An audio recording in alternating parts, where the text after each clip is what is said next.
Welcome back to the channel. This is 20 Storm and you are watching second part of What If Naruto Became Strongest Man of Elemental Nation. If you enjoy this video, please like, share and subscribe to the channel. Now wasting no more time, let's start the story. After Naruto had been on his mission for a year, everyone in the Uzumaki clan was shocked to see their own Uzumaki D. Naruto in a cloak. The man in front of them didn't look like he had changed at all in the past year. The only real difference they could see was in his face. His features were different, and his eyes had golden yellow spots in them. The last thing was that he had a different aura than he did a year ago. The last time they were near him, his aura felt so wild and out of control. Like a time bomb that was about to go off, but now his aura showed how calm he was. It looks like an attack wouldn't change his stance even a little.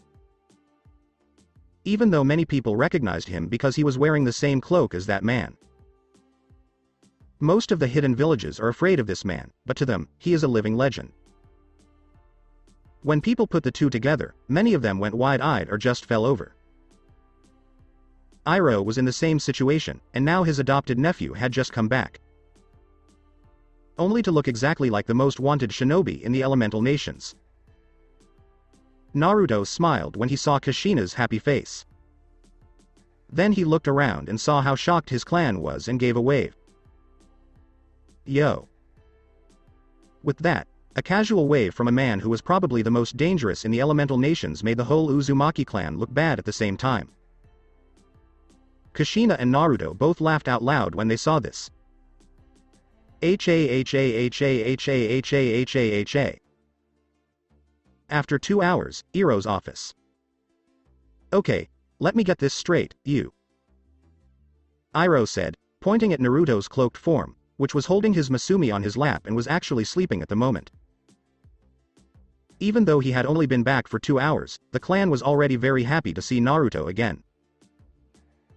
Even the shinobi tried to find him to find out how he was doing since leaving the clan. Kushina didn't care about any of that because she only wanted him for herself. She got him all to herself by pulling him away from everyone else, leaving a dust trail behind her. Right now, he had just heard about what Naruto had done while he was gone, and he was trying to figure out what was real and what wasn't. Because what his nephew had done was so insane. Not only have you been training in isolation for the past year, but you've also been going in and out of hiding to kill Iwa and Kumo's armies that have been hiding in our borders, as well as Konoha's own shinobi. Why did you do that in the name of Kami? I still don't understand why my nephew did that, he said. He knew that Naruto didn't like Konoha and that they had lied to them and broken deals in the past. Since Naruto read the part of the treaty between them and Konoha that said they had to give Mito to the Shoden as a trade-off for the treaty, they have been at war with Konoha. Naruto hated them very much, especially since the Shoden had not only married her to him, but also used Mito as a way to get control over the Uzumaki. He couldn't even blame Naruto, since he hated Konoha too, but he couldn't break the treaty because it was the only thing that kept them from killing each other all. If that hadn't happened, he would have broken that agreement a long time ago. You want the truth or just the lie that makes it more fun? Naruto asked with a smile. Oh, yes, there was that, too. Naruto's attitude changed, too. He became more of a joker and was sometimes as sarcastic as Kushina. He groaned and waved his hand. The truth, boy, and don't leave anything out. Naruto's aloof attitude quickly changed to the same one Iroh had seen him have a year ago. There's the Naruto I used to know. Well, it's because they broke the treaty straight up. They did it without telling the Uzumaki clan, Iroh said, looking shocked. How? They did what? He started to feel worried and angry at the same time.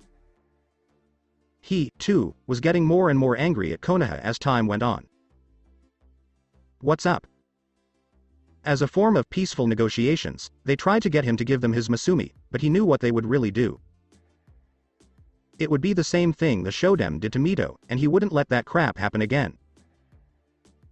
But when he looked at Naruto's face, he saw that he was looking solemnly at Kushina's sleeping body. That's when Naruto realized why he had been doing all these things. Don't tell me that they've been sending their armies here to threaten us into giving up Kushina, have they? He said this while rubbing his temples in anger. Naruto just gave a firm nod and ran his hand through Kushina's hair, which made the girl sigh with happiness. Yes, that's right, and the fact that they've sent a lot of Anbu to look for me hasn't helped either. Iroh-sama, I don't know what they're planning, but it's going to be big, he said with a serious face. The man nodded and then asked Naruto, Naruto, what do you think our chances are if Konoha really does attack? Which made Naruto close his eyes and think. He opened his eyes and spoke after a few minutes. Well, I think we could handle them, but if they attacked, Kumo and Iwa might use that as an opportunity to kill us. Let's not forget how Suna felt about us during the war, so that if it ever comes to that, they might also join the fight. This made Iroh frown. So many of their enemies would risk helping them if they were attacked in this way. If all these villages attacked us at once, we wouldn't be able to survive, he said, and Iroh nodded.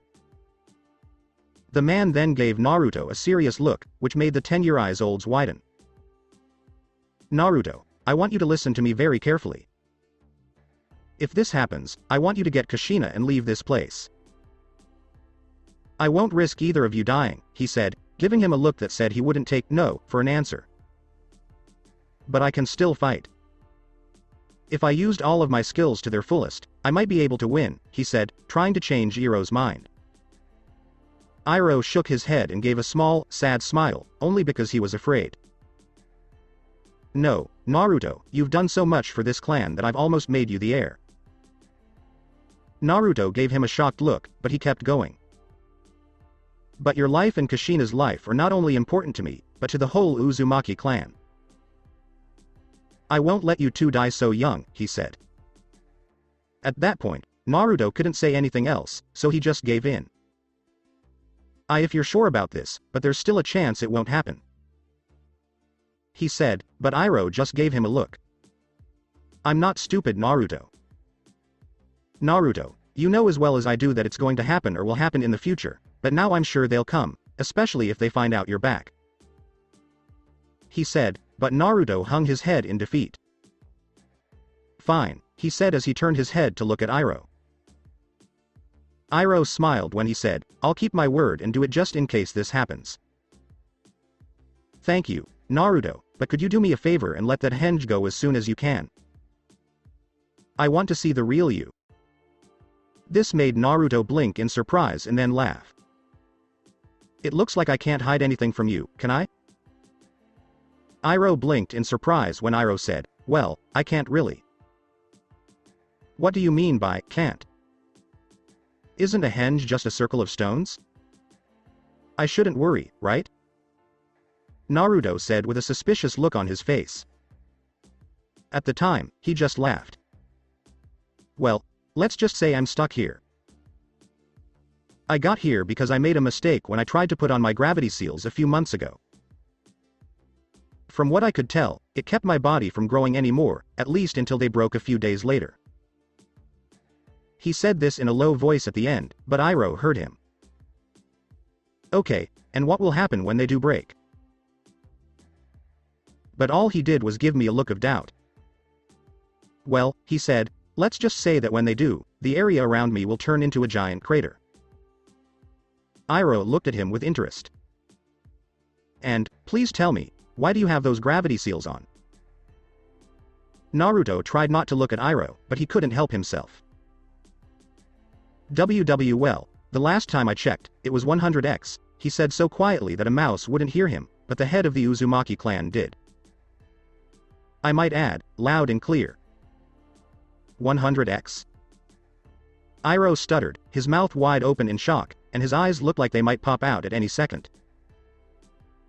People said that a human couldn't go 100x because their bones would break and their organs would be crushed to dust. Though right in front of him, Naruto, the first Z-ranked shinobi in the bingo book, had those kinds of seals on him and was still moving. Naruto is the only one who could do something like that, they said. He shook his head in frustration and asked one last question. Well, why don't you tell me about your training over the past year? I'm interested. Which was true. The things Naruto does to get stronger would make any shinobi, cage or not, very tired or even put them to sleep. Well, I've worked on my nature manipulation. Even though it was good a year ago, I wanted it to be better, so I did some experimenting and now have all three of my elements, Suiten, Raiden, and Futon, at levels I think are good for now. From what you heard and saw in the bingo book, my physical training has gone well. The real test was when I fought the Hachibi, he said, making the Kyuubi in Kushina's seal and Iroh's ears perk up even more. A test? The Hachibi was just a way to see how strong you were. Iroh said this with a look of shock on his face. Naruto just nodded and said, yeah, that fight was pretty hard. I had to break all my seals to beat the Biju, but I won't say it wasn't fun. It was so exciting to fight that Biju. He said it with the joy of a child. This boy fights a Biju, beats it, and thinks it's fun. Sweet Kami above. So the fight is real. Naruto-kun went above and beyond what I thought he would do. I wonder how well he would do against me. Why are you staring at me that way? He said, to which Iroh just shook his head and smiled. No matter how strong Naruto was, he just kept getting stronger, so he gave up trying to figure out what made Naruto tick. Nothing. What else did you train for?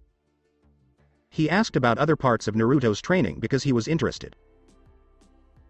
I mean, the man in front of him had killed armies of shinobi like flies and brought down a Biju with just his own strength, so he was a little bit curious. Well, I also worked on my speed because I'm tall and I needed speed to balance out my strength, which I did. Even now, I have a bunch of seals on my body that slow me down and add weight to my chakra. I don't know how much chakra I'd have right now if I took those seals off, because I've never done that before, except when I was fighting the Hachibi. Even though I was only worried about getting away from that Amari attack at the time. He said at the end. I see, and what else? I'm trying so hard not to faint right there, Iroh said. Kyuubi wasn't any better. The female Biju had trouble seeing Naruto as a strong human and not a Biju in disguise. Well, the last thing I worked on was perfecting my Kenjutsu, but I haven't been able to find a good weapon since my last one broke in half. But I did find one ability of mine a while ago. It was similar to what I did a year ago against the Tsuchikage and Raikage, he said, making Iroh and Kyuubi look surprised. They were still wondering how Naruto was able to do something like that. How? Iroh only said one word, and Naruto just raised his left hand, which was then surrounded by a blue sphere. It seemed to have some kind of static around it. Iroh looked at Naruto with a questioning look, and Naruto told him, I don't know much about this ability, Iroh.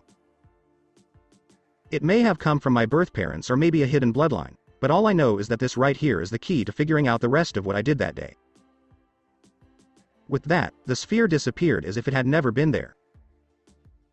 Iroh and Kyuubi are both confused by how much energy this is putting out. So, what did that ball do? That made Naruto feel embarrassed, so he turned away and asked, Naruto, what does that sphere do? Making Naruto sigh, closing his eyes. Remember what happened about 6 months ago? When the Tsuchi no Kuni mountains were destroyed. Iroh giving me a firm nod. Yes, it was said that 3 whole mountains that stood for the land being called the Land of Earth were completely destroyed. People said that before the mountains fell, they heard the sound of something breaking. But they never found out what happened. That's right, and that was me, he said, making Iroh gape. I was testing out that sphere with my physical strength added, and that was the result of me punching the mountain. The man just passed out while Kyuubi kept saying over and over again what Naruto had just said. Before she looked at Naruto's shape with a strange look in her blood-red eyes and a big grin on her face. Oh yes. If you did, I wonder how much stronger you'll get. It's clear that Kushina will be your partner, but I'm curious, Are you good enough to be a Biju? Aw oi. Iroh. Wakey wakey. Naruto said in a funny way as he slapped Iroh in the face to wake him up, but Iroh didn't wake up. Naruto looked at Kushina, who was in his arms, with his head hung low and a smile on his face. Well, I can always talk to him later. I think you need your sleep, Kushi-hime, he told her before kissing her on the cheek. He then picked her up and changed her shape a bit until she was in a bridal carry and using his chest as a pillow. After that, he went to her room to put her to bed. 1 week later, Naruto. Since Naruto returned to the Uzumaki clan a week ago, everything has been normal and peaceful for the clan and all of Uzu no Kuni. Since Kushina was so attached to him, the blonde spent most of his time with her. Even so, he didn't mind much because he had missed her a lot while he was away. So, he didn't mind that they walked side by side holding hands or that he carried Kushina on his shoulders while he was back. Even though his clansmen said he was dating Kushina, he didn't deny it, and neither did Kushina. They were too young for adult things, but that didn't mean they couldn't hug or hold each other. Even though Naruto is probably cursing his luck right now, his peaceful return has just been shot to hell. A spy from Kumo found out about his return from Uzu no Kuni. He killed the man quickly, but the damage was already done, and everyone in the elemental nations knew he was back. And then there would be chaos. And it did. I just can't believe it. Naruto yelled, and the people around him did the same, but they didn't make as much noise. Around him were the top officers and government leaders of the Uzumaki army. Many people would think they were snobbish, stuck-up jerks, but that's not true. They were very different from each other, and Naruto was friends with all of them because he had taken his father Ryu's position as the first commander of the Uzumaki army. Right now, they all had serious looks on their faces, just like Iroh. They had just heard that what Naruto had predicted had happened. Iwa, Kumo, and Suna got together and were heading toward Uzu no Kuni to kill them for good. The one who told was soon killed by the invading force, along with his squad. Iroh closed his eyes and thought for a moment before speaking. Naruto, when you first came here, I told you what to do if something like this ever happened. He said it, which made Naruto grit his teeth in anger and sadness as he realized what Iroh meant. Everyone else knew about this already, which surprised Naruto, who agreed with Iroh. They just couldn't let him or Kushina get hurt. Damn it. I didn't want this to happen, and goddammit, this is my home. I can't leave it if it's going to be ruined. Iroh hit him on the head. Shut up, Baka. We know how much you care about your clan, but you have more important things to worry about. I've never told you this, Naruto, but I will now. You and Kushina are what the Uzumaki clan stands for. You and Kushina are what we will leave behind when we die. He said, making Naruto's eyes widen before he closed them to hide his feelings. You and she will be our legacy to the world. I know how you feel about her and how she feels about you. Even if you're not an Uzumaki by blood, you're an Uzumaki in everything else about you, Naruto, and I'd be damn proud if Kushina lived with you because I know you'd protect her with your life, he said with a proud smile. Naruto looked at them all, and they all smiled back. He then bowed his head in defeat. But first Ryu, then the clan, he said, and they all heard him and felt sorry for him. The boy, who was the pride of his clan, was losing everything in front of him. First, it was his adopted father, and soon, it would be his clan. Even though they never saw Naruto's eyes light up, they did hear what he said next. Okay, I guess that's it. I'll be leaving right now, he said, but they knew what he really meant and frowned. Naruto's going to do something crazy again. Iroh worriedly looked at the back of his nephew, but he knew that Naruto would do everything in his power to protect Kushina and give her the life she needs. Clan head Compounda after 1 hour. Naruto had left Uzu no Kuni an hour ago to get ready to leave with Kushina, but he was still angry about what was happening to his home. His hatred and anger toward those who were invading grew even stronger. It was making him shaky with worry that he couldn't just do everything he could to kill them all. But if that happened, he would definitely also destroy Uzu no Kuni. Naruto went into Kushina's room to find the little kunoichi in training studying her fuinjutsu. His storage scrolls were all sealed up. Kushina smiled as she looked up from the huge stacks of scrolls. "Hey Naruto-kun, I'm just studying fuinjutsu late at night before I go to bed. Promise not to tell To-san, okay?" When she saw the serious look in Naruto's eyes at the end, she said it slowly. "Kushina-chan, we have to go. I'll explain why later, but right now it's important that we leave," he said, and she did what he thought she would do. Kushina opened her eyes wide before crawling out of the stacks of fuinjutsu scrolls and running up to him with a curious look on her face. "About what are you talking? What's up?" "I'm afraid of what Naruto is talking about," she said. Naruto sighed and shook his head. "I'm sorry, I don't have time to explain. All I can say is that Uzumaki Iroh has told me to take you out of Uzu no Kuni and keep you safe from now on as your eternal guardian." Back in time, 30 minutes ago. "Naruto, I want you to take Kushina away from here and protect her with your life," he said, standing in front of his nephew in front of the Uzumaki clan compound as the shinobi and clan guardians rushed past them to the gates to get ready for the battle. Both of them didn't want Kushina to hear the noises, so Naruto put a seal on the compound so she wouldn't hear the noises coming from outside. Naruto sighed as he looked at his adopted uncle and at the Uzumaki clan's forces getting bigger. "I don't have a choice, so I agree. Is there anything you want me to give her, though?" He said this as he looked at the armored Iroh, who was now ready for the battle that would surely kill him. Iroh closed his eyes and gave a small, sad smile. He reached into his pocket and took out a scroll with the Uzumaki symbol on it and a small locket. The second thing caught Naruto's eye, and when he looked at Iroh, he saw that he was right. "You want me to give this to her? I'm guessing you won't see her again, right?" he asked, even though he already knew the answer. Iroh only laughed sad-sounding laughs and shook his head. "No, I can't. If I could, I'd probably have second thoughts about leaving her, but this is best," Naruto said, turning away and closing his eyes.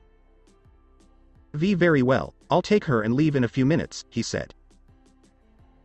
"Thank you, Naruto." End of flashback. He looked down to see Kushina's confused and worried face and shook his head. "Why? Why is To-san telling me to leave? Did I do something wrong?" She said this as her eyes filled with tears. He quickly hugged her and told her. He said quietly, "No, you haven't done anything wrong. If anything, it's my fault that this is happening," but the redhead heard him perfectly and frowned. "How is Naru-kun to blame?" I have a theory that someone told the other countries about Naruto's return, so now the Uzumaki clan's enemies are paying attention to the clan again. If that's true, though, what does this have to do with what To-san is doing?" "Well, Kushi-chan, this is just a guess, but from what I can tell, something big is going on and Iroh wants you and Naruto to get out of Uzu no Kuni as soon as possible. The question is, what's going on?" When she heard Naruto call her name, Kushina, she shook her head. Naruto was looking at her with a stern but sad face. "I'm sorry this is happening because of me. Kyuubi-san has probably told you what it thinks is going on, but right now we need to move." She gave him a hesitant nod, and he started to seal up all of her things. Her Nin-Ken-Tai Genjutsu scrolls, tools, books, and scrolls for Fuinjutsu. After that, he put all of these scrolls into a second scroll, sealed it, and put it in the pouch on his vest. Kushina watched all of this happen, and her worry grew with every second that went by because Naruto's face showed signs of worry and anger. Something on his face that she had never seen before. When he saw that everything was safe, he turned to Kushina and knelt down with his back to her. "Okay, Kushina-chan, get on my back and hold on tight, because we'll be going very fast," he said, not noticing that the Hime of the Uzumaki clan was looking very worried. When he heard the noise coming toward the compound, he yelled, "Hurry, Kushina!" She jumped quickly onto his back and wrapped her arms around his neck. He held her legs firmly and gave her a big jump. He jumped out of the compound just as it was about to quickly blow up in a fireball of burning wood and shrapnel. Kushina opened her eyes and saw that her old home and compound had been destroyed and were on fire from what sounded like an explosion. She then heard fighting and screams of battle, so she looked around and saw that the shinobi of her clan were fighting shinobi from either Kumo, Iwa, or Suna. She could see fire and destruction everywhere because of the huge battle that was going on in front of her. Then she said, "What is going on here? I was right. Damn. What's going on, Q-chan? It looks like my theory was right, and Iwa, Kumo, and even Suna have come to attack, kill everyone in the clan, and try to kill Naruto-kun here," he said. She suddenly realized what was going on and looked at Naruto with worry in her eyes. Is that why his father sent them both out of Uzu no Kuni? To get away from the force that was coming in? Is that why Naruto thinks he's to blame for what's going on in their home? The baka. Naruto scowled when he saw all the destruction in front of him. The sky was pitch black from all the smoke rising from the fires. He could smell blood and feel death all around him. He could hear the screams of pain from his clansmen and the explosions from his home being destroyed. "Naruto-kun, look out." She said it, and he snapped his eyes open and let out a loud curse. Fuck. Just before he jumped over a Doden jutsu that was aimed right at him, he heard the crunch of many footsteps, and Kushina's terrified gasp told him it had to be bad. "Well, Luki here, it's him," said a voice full of venom and arrogance. Naruto scowled at what was in front of him, and Kushina, who was riding on his back, wrapped her arms around him even tighter as she saw what was happening. Kyuubi, who was inside the seal, growled in anger. For in front of the three of them were two brigades, one for Iwa and one for Kumo. At the head of each brigade was a masked man holding a sign that said, "Anbu Commander." Naruto looked at all of Iwa and Kumo's enemies and grunted. "I see now. Iwa and Kumo used Suna as bait to get me to come out and focus all of their attention on me, you two scumbags," he said, which Kushina heard but couldn't say because she was too scared. "Ha ha ha. This time, you're completely alone, you monster. Even if you have the power to destroy armies, Iwa and Kumo's entire armies are right in front of you, and the Reikage and Tsuchikage are not far away. You have no chance this time," said the Anbu in a tiger mask who was in charge of the Iwa brigade. Naruto had a serious look on his face as he looked over his shoulder at Kushina. He could hear her sniffles and muffled sobs, and then the flames that had been dying out started to burn again. At the same time, something around him just let out a sound that made the whole area start to shake. "Kushina-chan, whatever you do, don't let go of me. This is going to be a hell of a ride," he said. She nodded and wrapped her legs as tight as she could around his waist. With that, he looked up at the proud faces of all the enemy shinobi in front of him and said, "Now I'll show you why I'm so feared."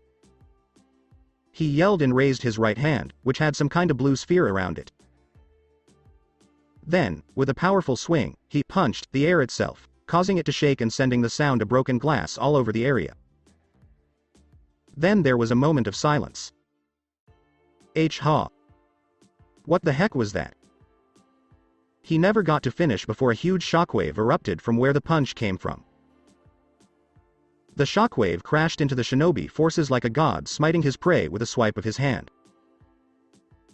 Some of the shinobi were lucky enough to get out of the way of the attack, but to the horror of many and the silent awe of Kushina and Kyuubi, the once massive army of the two brigades of Iwa and Kumo's best were left with only 2/3 of their forces, and they were all in disarray. In front of Naruto was a huge trench that went on for about 30 miles and was 10 miles wide, but the blast radius was very different. It was so big that everything in its path was destroyed. Trees have been uprooted, the ground has turned to dust, and at least half a mountain has been destroyed. There were crushed or ground up shinobi in the trench. They didn't look like the people they used to be. Instead, they looked like bloody sacks of flesh on the verge of death. Kushina and Kyuubi looked at the sight of power with awe, or, in Kyuubi's case, shock.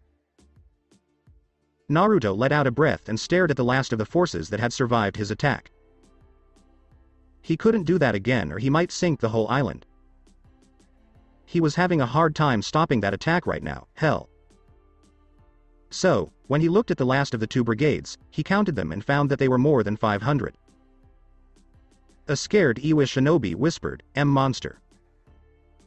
He's monster. He had just seen his allies ready to kill Iwa and Kumo's most hated enemy and bring glory to their village. In just that 1 second, the man threw one punch, and all of his allies, which numbered in the tens of thousands, were killed or blown away. In that 1 second, he looked at Naruto's body with eyes that were now filled with fear. Even their Anbu commander, who was thought to be as strong as their cages, was killed in the attack. What was to say that the being in front of him didn't have the power to hit cages like they were kids? For when he saw this, it just broke his sense of reality. He looked around and saw that some people from both sides had made it out alive and were getting ready to attack. Even though he was very scared and his instincts told him to run away, he joined them because he thought they had just been caught off guard. Still, he knew in the deepest parts of his soul. He knew that they wouldn't make it. Naruto's anger grew as he saw them all gather together. He clenched his fist and did a few hand seals before he heard all of the shinobi in front of him yell. Dawn. Doraidan. 200 Iwa shinobi shouted, "Earth Release, Earth Dragon Bullet." Raiden. Raryuden. Lightning Release. Lightning Dragon. 250 Kumo shinobi shouted. Kushina was terrified as she saw the army of elemental dragons coming toward her. She hadn't seen anything like it before, and it was making her feel weaker and weaker every second. Naruto felt what she was feeling and said, "Don't worry, Kushi-chan. I promised your father I'd protect you, and I will until my last breath, even though the dragons were only 5 feet away." He spoke while looking over his shoulder and smiling a little.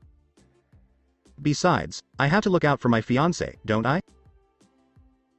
He said it in a playful way, and before she could even answer, Naruto quickly brought his left hand up, and with one swing, a 50-foot wide blade of concentrated futon chakra came out. It hit the dragon, and then there was a sudden explosion that shook the ground and sent smoke into the air, making a small mushroom cloud over the small battlefield. Then his senses kicked in, which surprised Kushina. Naruto quickly turned around, but an Iwa nin with a katana cut him across the chest. Naruto took a step back and let out a small grunt. When he looked down, he saw a gash from the katana that showed it was charged with futon chakra, which made it hurt even more. Naruto ignored the blood and turned his murderous eyes on the Iwa nin, who looked proud. "Ha. I hurt the guy who is said to be Iwa's worst nightmare. This guy is pathetic." He said it with a haughty tone, and his friends smiled smugly because they knew they had caught the man off guard and knew the man's weakness. It was the girl who was riding on his back. Even though the person who hurt Naruto didn't know how badly he did. Kushina was horrified when she saw Naruto's wound, which showed that blood was almost pouring out of him. She squeezed her eyes shut, knowing that it was her fault that Naruto was hurt and that she was just being weak at the moment. Naruto saw how sad Kushina was and frowned. She is crying. Does she think it's her fault? Naruto glared at the shinobi, raised his hand, and grabbed him by the head. To everyone's surprise, he lifted the man into the air, leaving his feet hanging helplessly in the air. Kushina watched with tears in her eyes as Naruto clenched his teeth in anger and made the squirming shinobi scream by clenching his fist tight. Loud. "Ah! Let go of me!" He screamed because the pressure inside his head was too much to bear. His brain was being squished and his skull was cracking. Naruto didn't care and spoke, and his voice could be heard all over the battlefield. You scumbags made a mistake when you attacked my home just to find me. You wanted a war, and you'll get a war. He said something that made many weak-willed people faint and scared the crap out of a few other shinobi. The way Naruto's eyes looked showed that he wouldn't be kind to anyone. Kushina, close your eyes and don't peek. Kyuubi, turn off her hearing. She doesn't need to hear this, he said, knowing that Kyuubi was watching and that Naruto was right that Kushina would be terrified of what was about to happen. With that, Kushina tightly shut her eyes, and Kyuubi turned off the hearing on her container, but she kept a mental window open to the battle that was about to happen. I want to see how much blood you're willing to shed for your family. Show me Naru-kun. Show me you're worthy. Naruto looked at the many shinobi with his icy blue eyes and roared. Now you fools will all have to pay. Naruto smashed the head of the Iwa nin, sending blood and brain matter flying into his face. The rest of the Iwa dead nin's body fell to the ground, but Naruto gave it a sudden kick that sent it flying, and it hit a Kumo nin, which killed the Kumo shinobi quickly because the body hit him so fast that it broke his spine in two. This scared a lot of the shinobi, and when they saw what was happening, some of them threw up and others tried to hold their pee in. Then they all felt a deadly presence overtake them, and when they looked at Naruto's body, they saw that he was staring at them with his stone-cold, murderous sapphire eyes that had bright golden amber flecks in them. This scared them even more, and then a ghostly figure with a demonic face and a scythe in its hand appeared over Naruto and made things even worse. The price you pay for making me angry is death. With that, the killing began. Both the Raikage and the Tsuchikage had been there from the beginning of the battle and were still there now. They both just stood there in shock as they saw all their shinobi almost completely ripped, torn, shredded, and cut up. They watched as the enemy they hated the most killed every single shinobi who stood in his way. They watched as the man no monster was cut up by katanas, kunais, and dodenjutsu.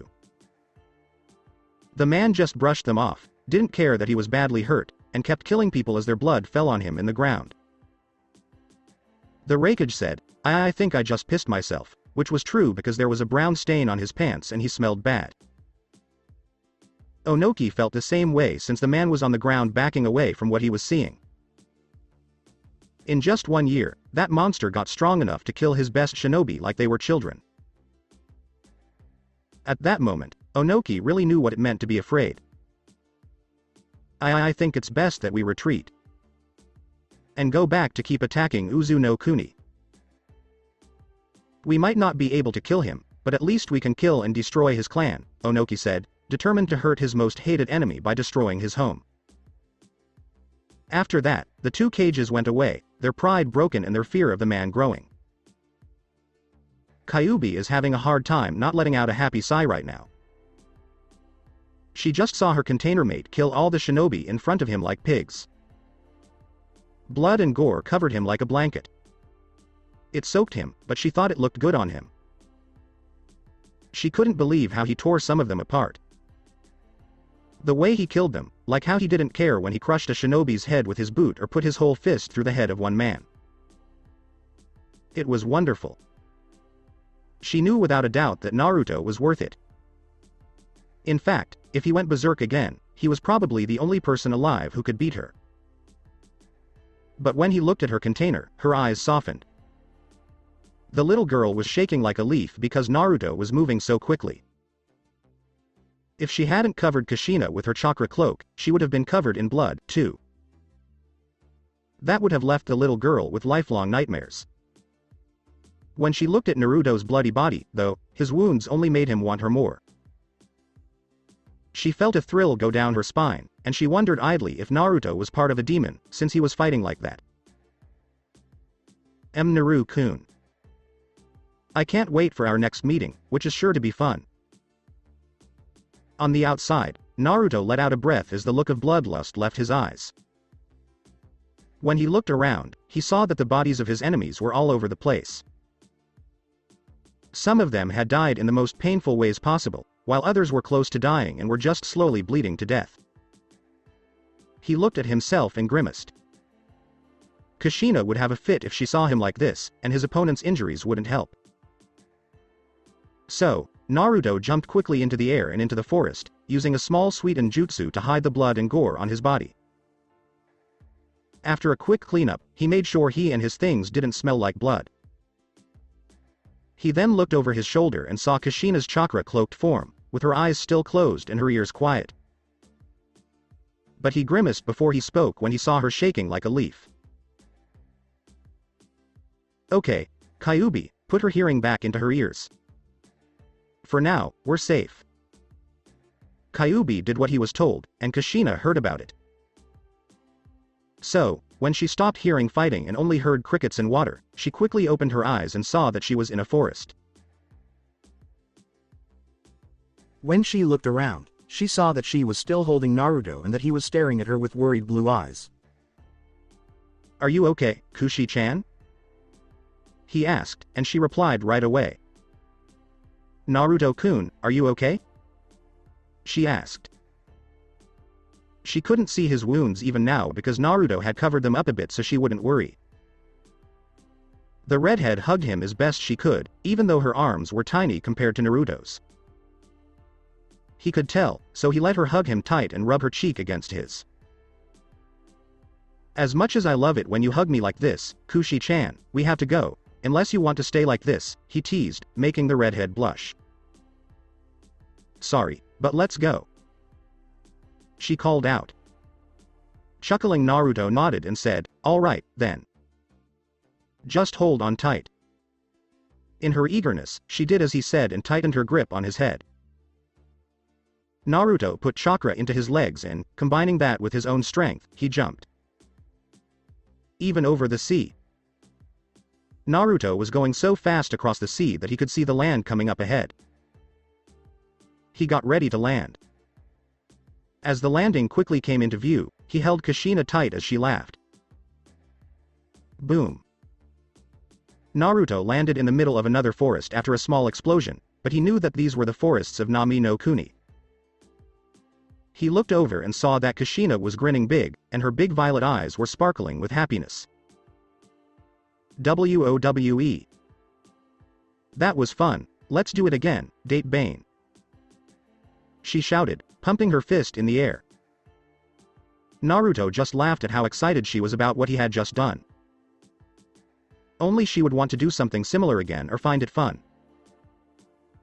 Others just thought it was scary or that it made no sense for something they knew couldn't be true.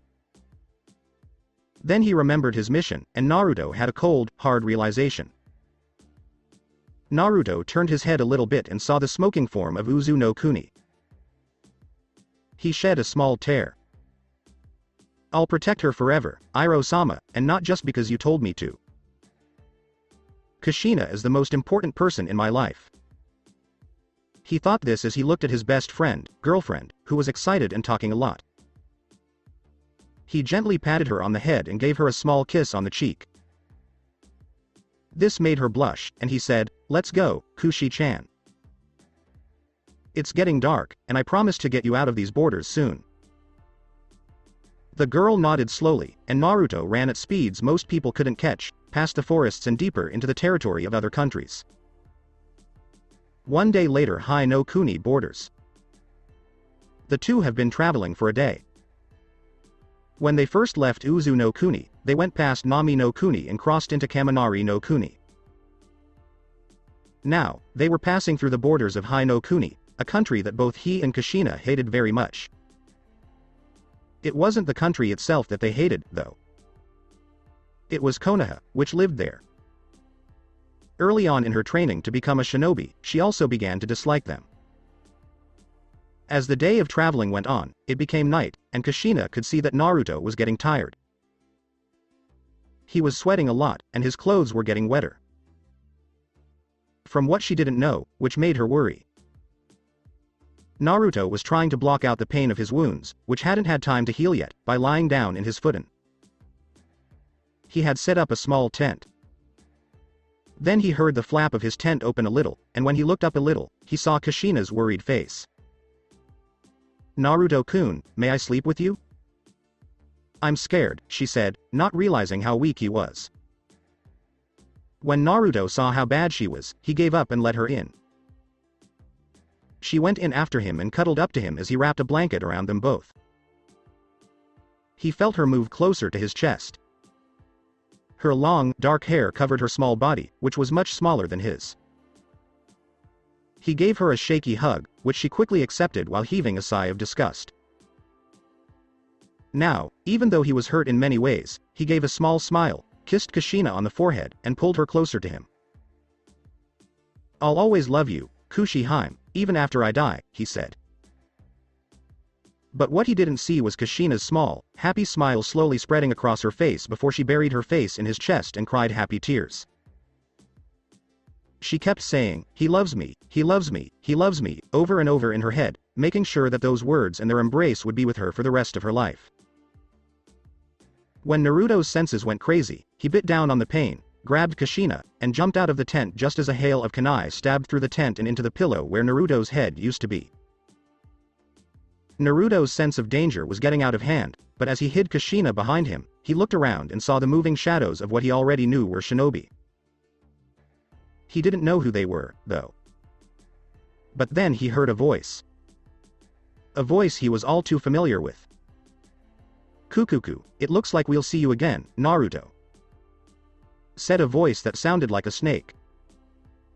When he heard the voice, Naruto quickly turned around and hid Kushina behind him. He then said, "You.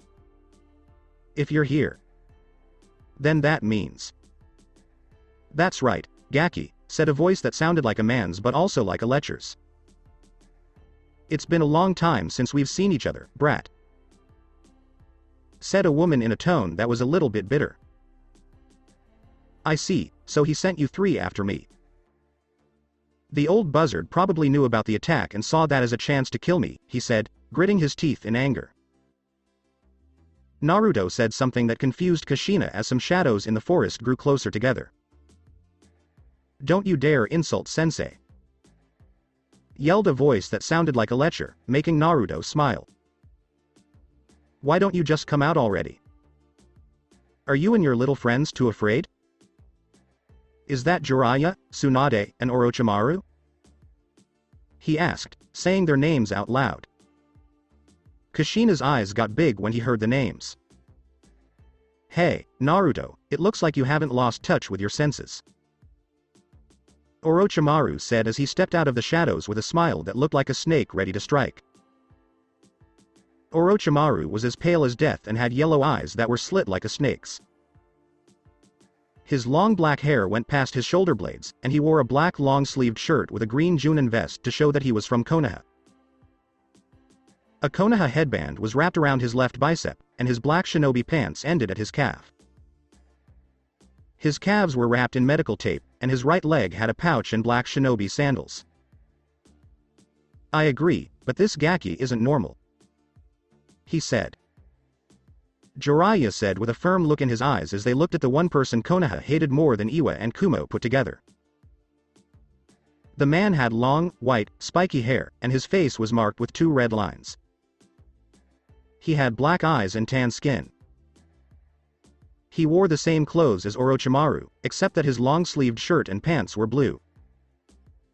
On his left leg, he had a pouch. "Meh. I still can't believe this jerk is the same one who makes Sensei so mad," Tsunade said, but her voice had a hint of doubt in it. The woman wore the same clothes as Jiraiya, except that her long, pale blonde hair went past her shoulders and was tied in 2 ponytails. Her brown eyes sparkled with anger and irritation, and her fair skin stood out a lot at night. These 3 were taught by Hiruzen Sarutobi, a ninja from Konoha. Hanzo the Salamander gave them the name, Densetsu no Sannin, which means, Legendary 3 Ninja.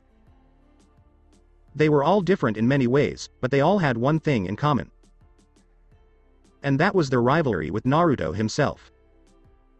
It was a secret, but Naruto was able to beat all 3 of them into submission during the war.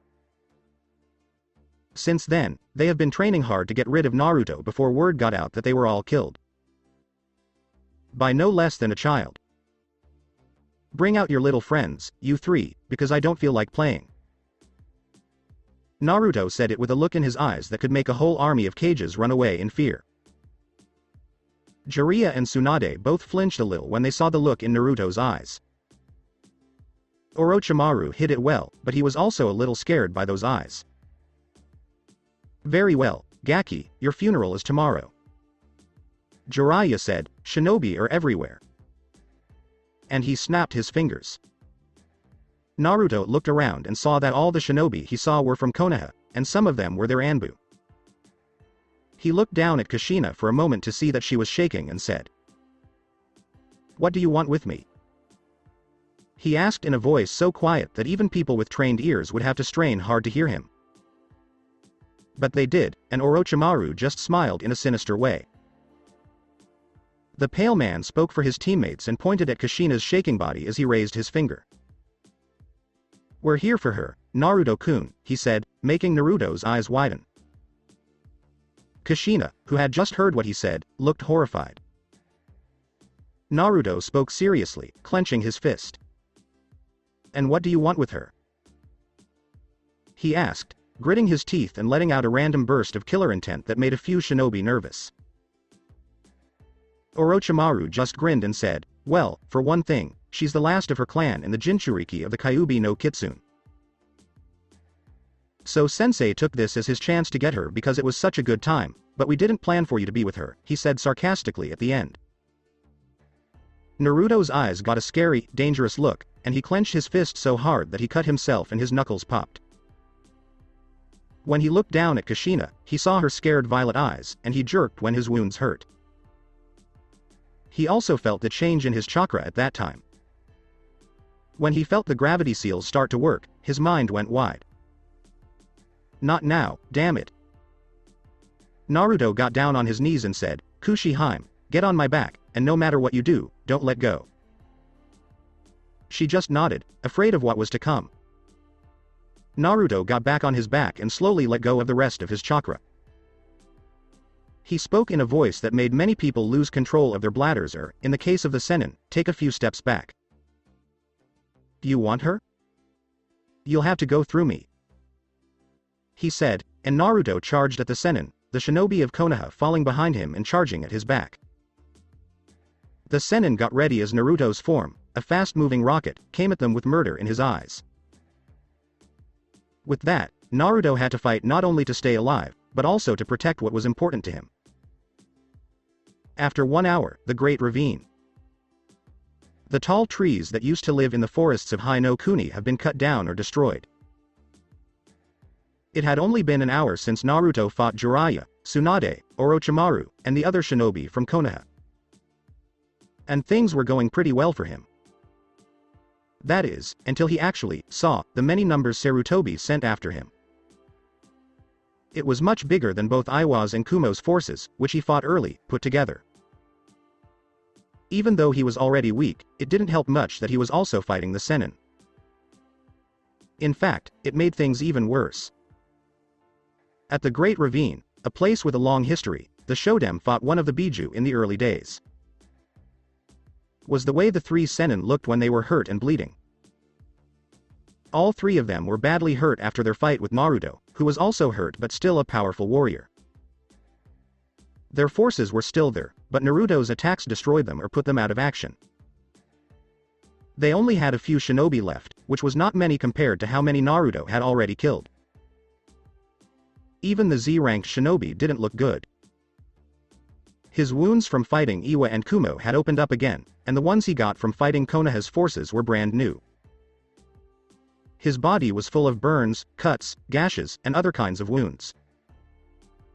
He was hit by dozens of Kaiten jutsus, which ruined his clothes.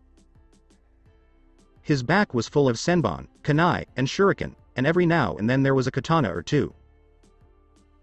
Blood was running over his eyes and coming out of his mouth, but the most terrifying thing about him was his eyes. Even though he was dying, his icy blue sapphire eyes glared darkly at the remaining Konoha forces and the 3 injured Sannin. They showed that even though he was hurt, he wasn't going to give up without a fight. Right now, he was on the ground, kneeling, and Kushina was crying because she was so worried about him. When she got off, a Konoha nin jumped on the chance to get her. Naruto was still fighting, though, and with a quick turn, he grabbed the shinobi by the neck and slammed him into the ground, making a small crater and making it clear that the shinobi was dead. "Kami, this kid is a monster," she said. Jiraiya said in pain as he held his bleeding chest.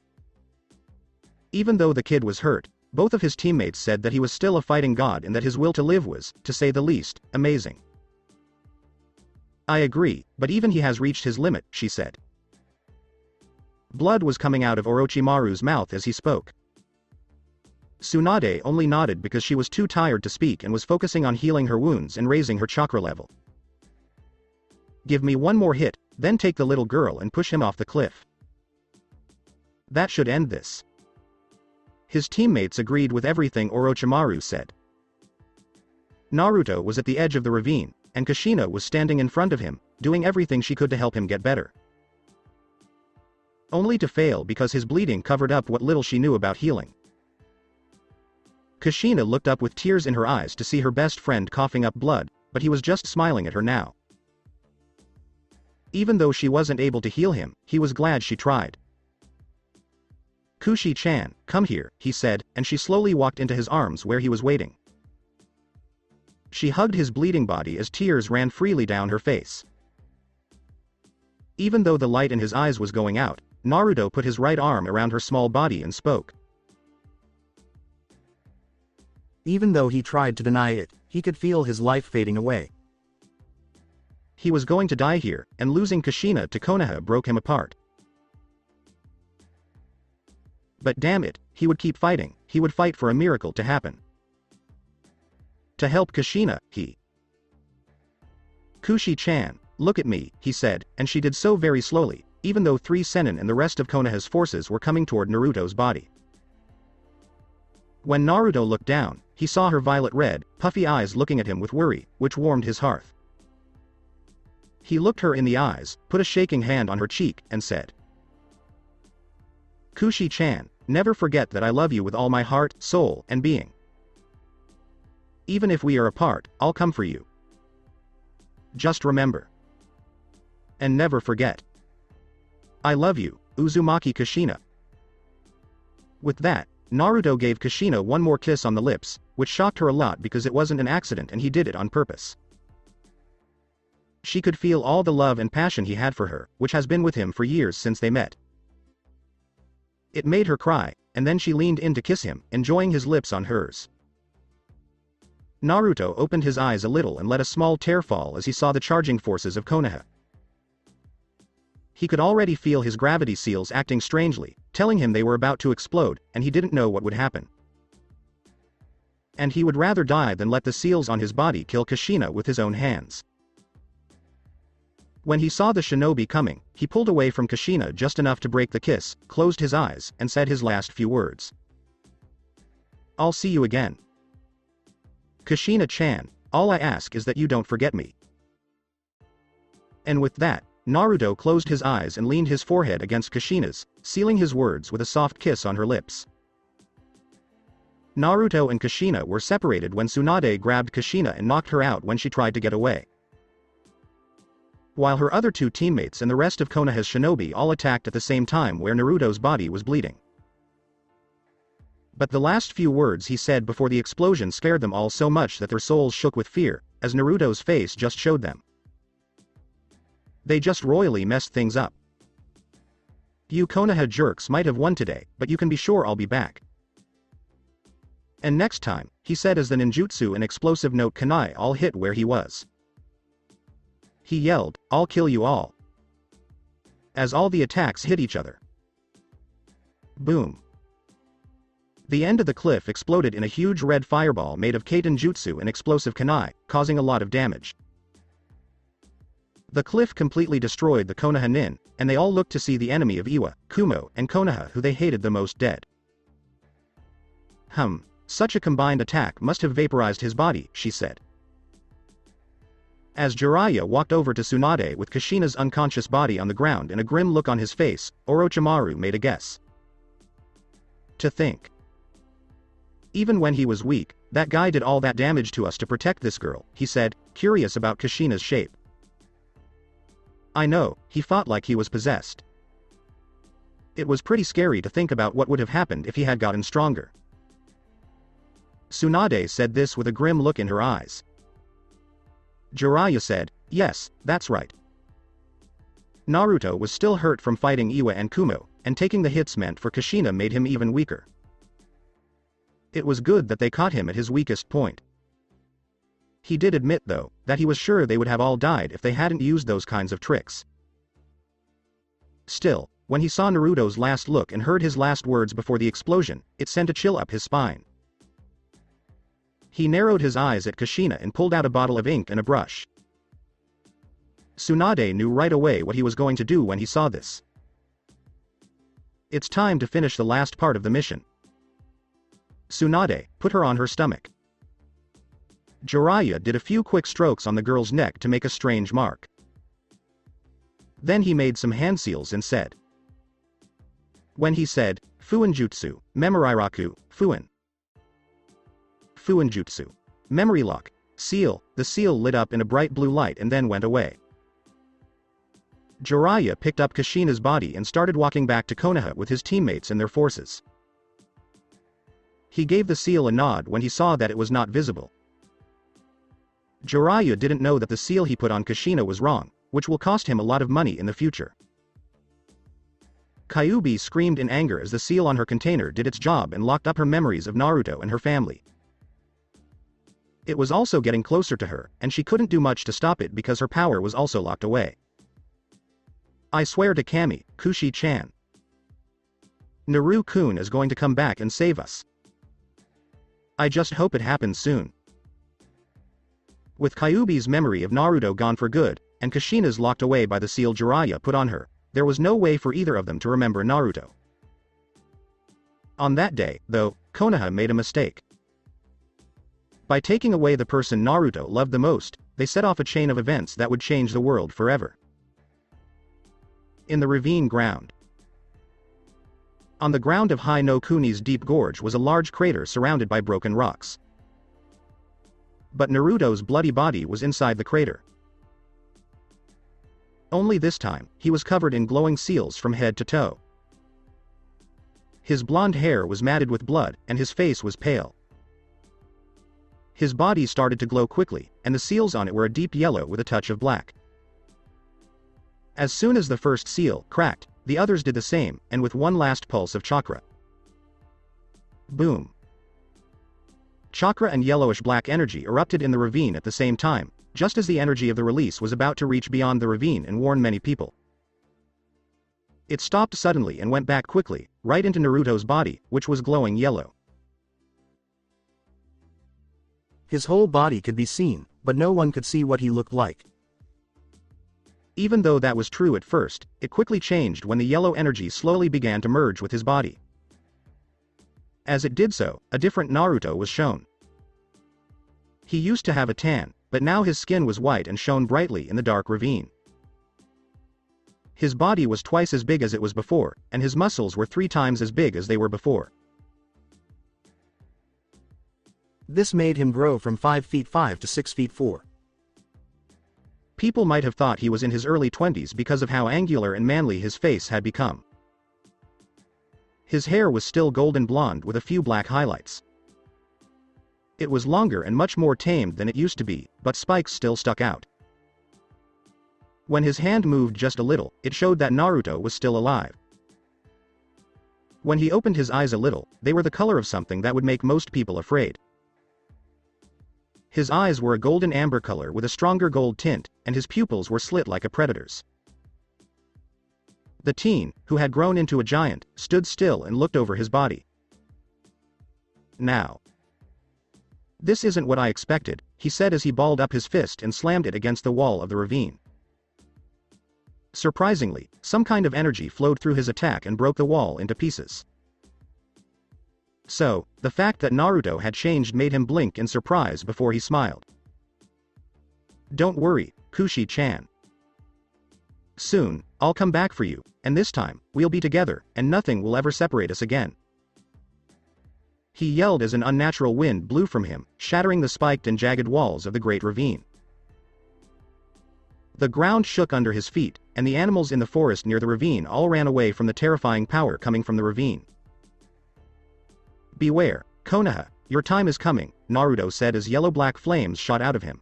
So that's it for today. I hope you guys enjoyed it. Don't forget to like, share and subscribe to the channel for more awesome stories like this. Thank you. See you all in my next video.